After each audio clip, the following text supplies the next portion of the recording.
high school football season coming to a close, that means we've arrived to our last edition of the Dean's List. And with only one Cape Atlantic team in action, you can bet there are some Mainland Mustangs on this week's list.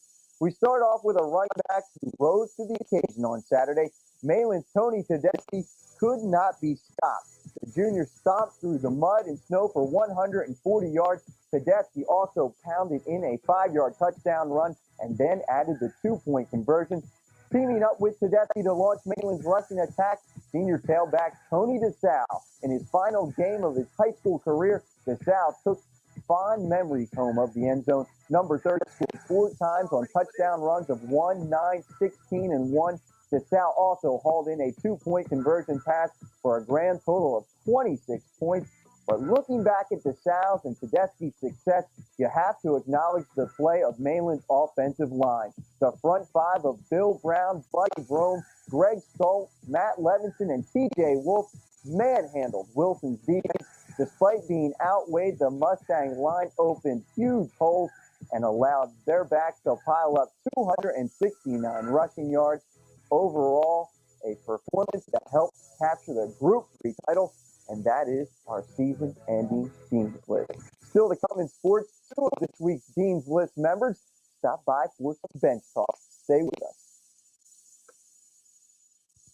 Looking for just the right gift? Maz's Furniture and Carpeting is your holiday headquarters. A perfect gift for any teenager today is a computer desk. If you want an elegant piece to complete a room, choose from their leather collection. How about a roll-top desk or cedar chest for the country house look? All these pieces and much, much more can be yours with no payments and no finance charges for 6 months. And they're open Sunday noon till 5 till Christmas. Maz's Furniture and Carpeting, 109 12th Street, Hampton, just off exit 28 of the AC Expressway. Happy holidays from the Mazza organization. Stop running around looking for the perfect pair of shoes when Allen's in the Shore Mall has what you want. Allen's Women's Store has all your footwear needs. Shoes from Naturalizer, SAS, Easy Spirit, 9 West, Birkenstock, Neot, and Riker, along with a complete selection of sneakers and the largest selection of evening shoes, bags, and diables. For the gentlemen, Allen's Florsheim has shoes from Bass, Rockport, Bally, Bostonian, Timberland, Wolverine, and Doc Martens. Stop into Allen's for the style, service, and fit you deserve. Bob's Garden Center has everything you need to make your holiday spectacular. There's a beautiful variety of decorated Christmas trees, as well as the only artificial tree forest in South Jersey. It's so convenient to shop at Bob's with plenty of free parking and extra wide aisles filled with Christmas balls, yards of beads, garland, mechanical dolls, and Anna leaves. Charming gift for that special person, from snow babies to Department 56 village houses. Come to the largest holiday wonderland for hassle-free shopping, Bob's Garden Center. The holidays are coming, and Sid Brook & Son has the look for you. Check out their cozy 7-piece living room packages starting as low as $8.95. Elegant 5-piece dining room and kitchen sets starting at $3.50. Comfortable multi-piece bedroom sets starting as low as $4.99. And all this can be yours with their no money down or in-store financing. Sid Brook & Son, your store for the holidays, serving South Jersey since 1948. Sid Brook & Son, Pleasantville Furniture, 363 South Main Street, Pleasantville, 641-1645.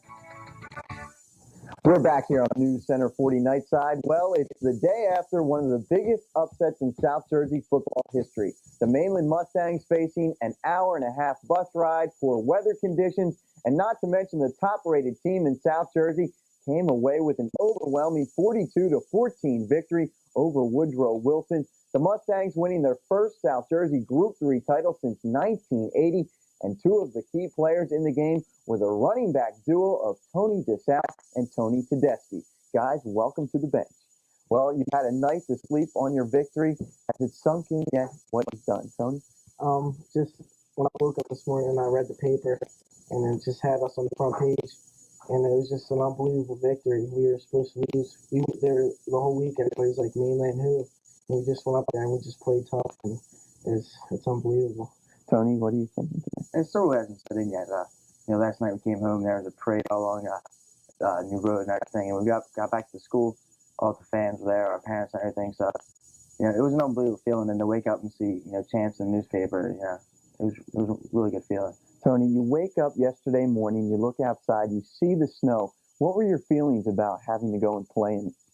I knew the conditions would be, bad for both teams, because both teams do have a good passing attack, but Mainland, we have a good running game, but you balance attack between pass and run. So I thought we could use that to our advantage. Tony, when you're younger, everyone always says, "Oh, it's great. Let's go out and play football in the mud and the snow." But when you're playing for a South Jersey title, does it mean the same thing? Well, in some cases, yeah. Some cases, no. It depends what kind of football player you are. If you like to get down and get dirty and play rough and tough, it's basically what type you are. Like yesterday, it was hard for Woodrow Wilson to play because they're a passing team. We're more of a running team, but we still have an unbelievable passer. So it was quite even for both of us. So we both had to play in it. What was the offensive strategy when you looked at Woodrow Wilson? There's definitely a size advantage. Did you feel you could run the ball as effectively as you did? Hey, we felt we could. Our first plan was to try to move around a lot and keep them off balance, and use our halfbacks, John Stone and myself, to do a lot of misdirection plays, catch them off guard. Then as the game progressed, we realized that they weren't going to be able to stop Tony Tedeschi here. So we kept giving him the ball. He just kept getting up key yards, and that was probably the key. Right. Tony, all year long, you've been the third option when it came to the running game. Tony and John Stone receiving most of the carries. What made you the main focus of yesterday's ground game? Well, like Tony said, basically all week we've been doing a lot of misdirection plays since they are bigger than we are.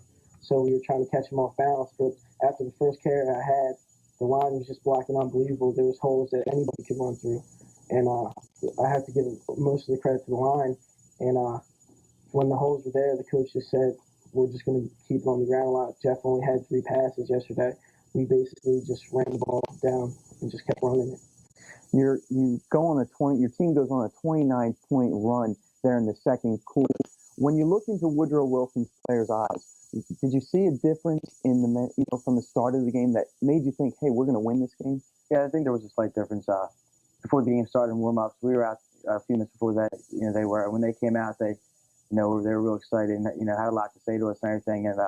And we just stayed composed. And as the game progressed, we seemed to control the tempo of the game more and more. So as the game went on, we definitely figured we had the better chance of winning the game. Now it was cold for the people watching the game. When did you guys finally feel the effects of the cold weather? Well, I don't like to wear long sleeve shirts during the game because I like to have the feel of the ball on my arm. So I was playing without long sleeves. But on the field, I don't know. There's just something I don't feel the cold. I don't think anybody on the field feels cold until they come off on the sideline. And then when you're on the sidelines watching the game, then you start feeling the cold. But then when you go right back out, you just start getting heated again. And it's just